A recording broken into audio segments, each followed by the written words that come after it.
Die habe ich unter die Achseln gefickt. Zwischen die Ellenbogen. Die Kniekehlen. Delikant.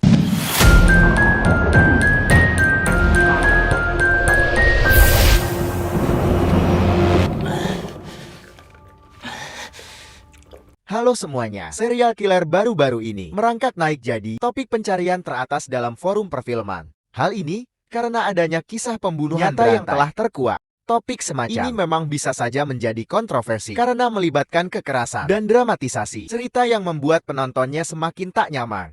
Nah, bagaimana jadinya jika serial killer itu ditargetkan pada wanita malam sebagai korbannya? Pastinya banyak sekali yang tertarik karena dua unsur tersebut memang mempunyai minat yang cukup banyak.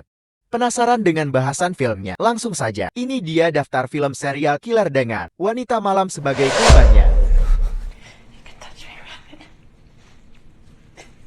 Film ini mengikuti seorang pembunuh berantai bernama Bob yang bertekad untuk membunuh semut. Wanita bayaran. Hari-harinya dihabiskan dengan menjadi supir taksi dan mengincar wanita malam untuk agar bisa dia sekap dan dibunuh.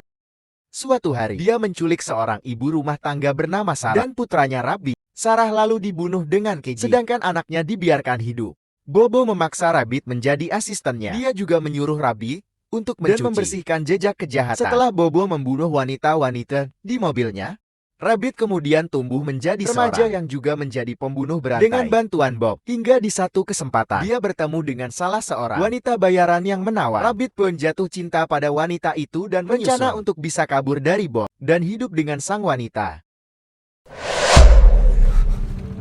Dia bola dia. Film ini mengisahkan Said, mantan militer, yang menyesal karena tidak mati dalam peperangan. Karena hal tersebut, dia bertekad untuk membersihkan kota suci Iran dari para wanita malam. Dengan motor tuanya, dia akan berkeliling di tengah malam untuk mencari mangsa. Setelah dapat wanita bayaran, itu akan dibawa ke rumah dan dibunuh dengan malam keji. Itu juga, dia akan membawa korban yang telah meninggalkan tempat terpencil dan mengabari polisi untuk segera mengurus sisanya. Pembunuhan berantai itu mendapatkan perhatian dari seorang wanita yang bernama Rahimi. Dia bahkan rela berpura-pura menjadi wanita bayaran untuk menarik perhatian Said. Hingga akhirnya rencananya berhasil. Dia dibawa oleh Said ke rumah dan terlibat baku hantam. Namun karena Rahimi berteriak, Said pun melepaskannya ingin tetangga mendatangi rumah. Akhirnya saya ditangkap karena terbukti bersalah. Setelah main hakim sendiri dan menghilangkan nyawa banyak orang, dia dijatuhi hukuman mati. Namun masalah lain datang ketika ternyata banyak orang lain yang mendukung aksi saya dalam memberantas para wanita bayaran sempit.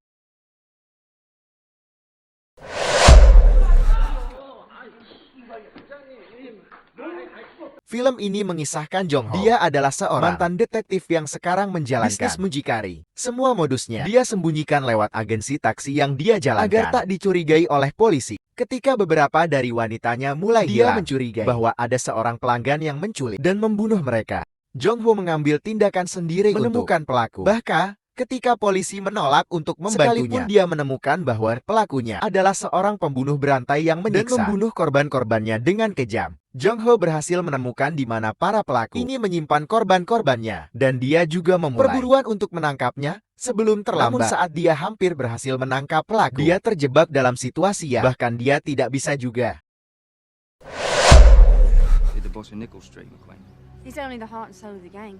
Film ini mengikuti seorang detektif bernama Frederick. Dia sedang menyelidiki serangkaian pembunuhan yang terjadi di Whitehall. Pembunuhan itu dilakukan oleh seseorang yang dikenal sebagai Driver yang menyerang dan membunuh para wanita malam di kawasan tersebut. Aberley bekerja sama dengan seorang wanita bernama Marie Kelly dan mulai merangkai petunjuk-petunjuk yang ditinggalkan oleh Driver. Pekerjaan Marie ini sebagai wanita malam dianggap mampu memancing kehadiran Jacket. Semakin dekat mereka mendekati pelaku, semakin jelas pula motif di balik pembunuhan itu. Tapi kenyataannya lebih mengerikan daripada yang mereka bayangkan dan menuntut korban jiwa baru dalam upaya mereka mengungkapkan kebenaran.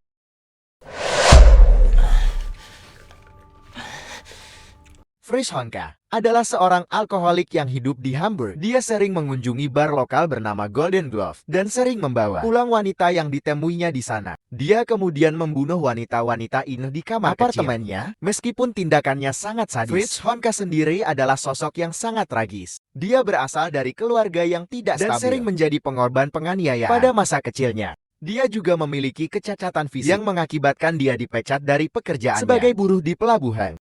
Ketika salah satu korban, Fritz Honka, berhasil melarikan diri, dia mulai dicurigai oleh polisi. Setelah penyelidikan yang intensif, dan dia pun akhirnya dijatuhi hukuman penjara seumur hidup. Film ini menampilkan adegan-adegan yang sangat sadis serta tidak cocok untuk ditonton oleh semua orang. Namun film ini memberikan sudut pandang yang tentang kehidupan dan motivasi seorang pembunuh berantai yang sebenarnya.